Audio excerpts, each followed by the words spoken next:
कभी सोचा है कि एक किसान फसल कटने से महीनों पहले ही ये कैसे तय कर लेता है कि उसे दाम क्या मिलेगा? या फिर एक एयरलाइन बढ़ती तेल की कीमतों से खुद को कैसे बचाती है? इन सब का जवाब छुपा है फ्यूचर्स बाजार में। जी हां, एक ऐसी दुनिया जो आने वाले कल के रिस्क को आज ही काबू में कर लेती है। तो चलिए समझते हैं कि आखिर ये पावरफुल सिस्टम काम कैसे करता है। तो हम शुरुआत करेंगे एक बहुत ही बुनियादी समस्या से, यानी कीमत की अनिश्चितता से। फिर हम देखेंगे कि कैसे भविष्य को लॉक किया जाता है, इस खेल के नियम क्या हैं, और आखिर में हम मिलेंगे उन खिलाड़ियों से जो या तो जोखिम उठाते हैं या फिर उससे बचते हैं। तो चलिए सबसे पहले बात करते हैं उस असली प्रॉब्लम की जिसे सुलझाने के लिए ही ये पूरा बाजार बनाया गया। और वो प्रॉब्लम है भविष्य की अनिश्चितता। चलिए एक किसान की कल्पना करते हैं। महीनों की मेहनत के बाद अब से 3 महीने में उसकी गेहूं की फसल कटने वाली है। उसे ये तो पता है कि पैदावार करीब 10,000 बुशेल होगी। लेकिन एक सवाल है जो उसे परेशान किए हुए है। वो ये कि जब फसल बाजार में आएगी तो उसे दाम क्या मिलेगा। सोचिए जरा, अगर फसल कटाई के वक्त कीमतें अचानक गिर गईं तो सारी मेहनत पर पानी फिर सकता है। तो सवाल यह है कि वो अपनी आमदनी को इस उतार चढ़ाव से कैसे बचाए।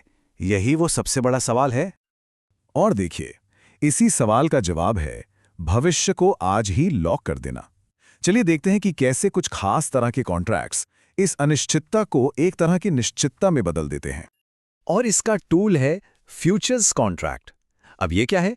बिल्कुल सीधे शब्दों में कहें तो ये आज किया गया एक अग्रीमेंट है कि भविष्य में किसी खास तारीख को किसी चीज को एक तय दाम पर ही खरीदा या बेचा जाएगा। मतलब भविष्य की अनिश्चितता खत्म, क्योंकि दाम तो आज ही तय हो गया। और असल में यही तो फ्यूचर्स का असली कमाल है। ये एक ऐसा बाजार है जहां रिस्क यानी कि जोखिम को एक से दूसरे को ट्रांसफर किया जाता है। जो लोग जोखिम से बचना चाहते हैं, जैसे हमारा किसान, वो अपना जोखिम उन लोगों को दे देते हैं जो उसे उठाने के लिए तैयार बैठे हैं। कितना स्मार्ट तरीका है ना। अब एक सवाल उठता है कि क्या ये काम किसी भी आम प्राइवेट कॉन्ट्रैक्ट से नहीं हो सकता? बिल्कुल हो सकता है, जिन्हें हम फॉरवर्ड्स कहते हैं। लेकिन फ्यूचर्स में कुछ बहुत खास है। देखिए, फॉरवर्ड्स 2 लोगों के बीच का एक प्राइवेट सौदा है जिसमें धोखा होने का डर रहता है। लेकिन फ्यूचर्स ये एक बड़े ऑर्गेनाइज्ड एक्सचेंज पर होते हैं। यहाँ नियम सबके लिए एक जैसे हैं, और सबसे बड़ी बात, एक्सचेंज खुद हर सौदे की गारंटी लेता है। इसी वजह से ये कहीं ज्यादा सुरक्षित और भरोसेमंद माने जाते हैं। तो सवाल ये है कि ये इतना भरोसेमंद सिस्टम आखिर काम करता कैसे है? इसके पीछे 3 मजबूत पिलर्स हैं जो इस पूरे खेल के नियम तय करते हैं। तो ये 3 पिलर्स हैं: स्टैंडर्डाइजेशन, यानी हर कॉन्ट्रैक्ट का एक जैसा होना।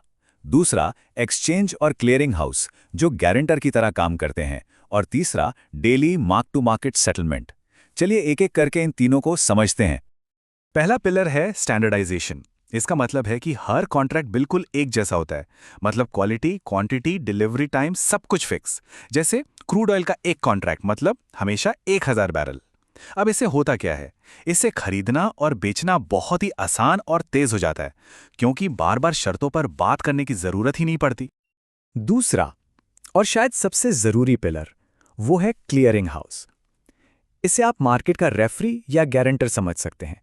ये हर सौदे के बीच में खड़ा हो जाता है, यानी हर बेचने वाले के लिए ये खुद खरीदार बन जाता है और हर खरीदने वाले के लिए खुद विक्रेता। इसका सीधा सा मतलब यह है कि सामने वाली पार्टी अगर मुकर भी जाए तो भी आपका सौदा 100% सुरक्षित है। रिस्क खत्म। और अब आता है तीसरा पिलर, मार्क टू मार्केट। इसका मतलब है रोज का हिसाब रोज। हर दिन के आखिर में आपके सौदे की कीमत को उस दिन की मार्केट वैल्यू के हिसाब से अपडेट किया जाता है। अगर फायदा हुआ तो पैसे आपके अकाउंट में आ जाते हैं, और अगर नुकसान हुआ तो अकाउंट से कट जाते हैं। इससे होता यह है कि कोई भी बड़ा नुकसान इकट्ठा नहीं हो पाता और पूरा सिस्टम सेफ रहता है। तो ठीक है, अब जब हम खेल के नियम समझ गए हैं, तो चलिए अब मिलते हैं इसके खिलाड़ियों से। इस बाजार में मोटे तौर पर 2 तरह के लोग होते हैं। एक वो जो जोखिम से बचना चाहते हैं, और दूसरे जो खुद जोखिम की तलाश में रहते हैं। पहले आते हैं हेजर्स। इन्हें आप रिस्क मैनेजर्स भी कह सकते हैं। ये वही लोग हैं जो जोखिम से बचने के लिए फ्यूचर्स का इस्तेमाल करते हैं, जैसे कि हमारा किसान, या फिर वो एयरलाइन जिसे डर है कि कहीं जेट फ्यूल के दाम ना बढ़ जाएं। तो वो क्या करती है? वो आज ही फ्यूचर्स खरीदकर अपनी लागत को फिक्स कर लेती है। और फिर दूसरी तरफ हैं स्पेक्यूलेटर्स। ये हैं फॉरकास्टर्स या कहिए जोखिम उठाने वाले। ये वो लोग हैं जो हेजर्स के जोखिम को खुशी-खुशी खरीद लेते हैं। क्यों? क्योंकि ये कीमतों के उतार चढ़ाव पर दाव लगाकर पैसा कमाना चाहते हैं। और मजे की बात यह है कि स्पेक्यूलेटर्स के बिना हेजर्स अपना जोखिम किसी को ट्रांसफर ही नहीं कर पाएंगे। ये लोग ही बाजार में लिक्विडिटी यानी कि खरीद बिक्री का फ्लो बनाए रखते हैं। अब ये जो स्पेक्यूलेटर्स हैं, ये एक बहुत ही ताकतवर हथियार का इस्तेमाल करते हैं, जिसे कहते हैं लेवरेज।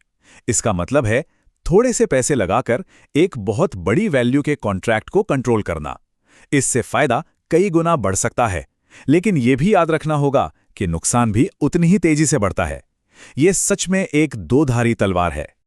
चलिए एक उदाहरण देखते हैं। मान लीजिए एक स्पेक्यूलेटर ने तेल के 10 कॉन्ट्रैक्ट्स खरीदे। अब अगर तेल की कीमत सिर्फ $5 प्रति बैरल बढ़ जाती है तो उसका मुनाफा होगा पूरे $50,000। लेकिन सिक्के का दूसरा पहलू भी है। अगर कीमत $5 गिर गई तो नुकसान भी ठीक उतना ही होगा, पूरे $50,000 का। जैसा मैंने कहा, लेवरेज आपके फायदे और नुकसान दोनों को कई गुना बढ़ा देता है। अच्छा, एक तीसरे तरह का खिलाड़ी भी होता है, आर्बिट्रेजर। इन्हें आप मार्केट का रूल एनफोर्सर या संतुलन बनाने वाला कह सकते हैं। ये लोग क्या करते हैं? ये अलग अलग बाजारों में एक ही चीज की कीमत में आए छोटे छोटे फर्क को ढूंढते हैं और फौरन उसका फायदा उठाते हैं। और ऐसा करके ये अनजाने में ही कीमतों को हर जगह एक जैसा बनाए रखते हैं, जिससे मार्केट और ज्यादा एफिशिएंट बनता है। तो जब ये सारे नियम और सारे खिलाड़ी एक साथ आते हैं तो क्या बनता है? एक ऐसा सेंट्रलाइज्ड सिस्टम जहां कोई भी प्राइस रिस्क को मैनेज कर सकता है। एक ऐसी जगह जहां दुनिया भर की कमोडिटीज की कीमतें पूरी पारदर्शिता के साथ तय होती हैं। और एक ऐसा मजबूत ढांचा जो हमारी पूरी ग्लोबल इकोनॉमी की नींव का एक बहुत जरूरी हिस्सा है। तो आखिर में एक सवाल पर आकर रुकते हैं। एक ऐसा सिस्टम जो बनाया तो गया था रिस्क को मैनेज करने के लिए, क्या उसी सिस्टम में सबसे बड़ा मौका और सबसे बड़ा खतरा सिर्फ भविष्य पर दाव लगाने के एक छोटे से एक्शन में ही छिपा है? ये सोचने वाली बात है ना?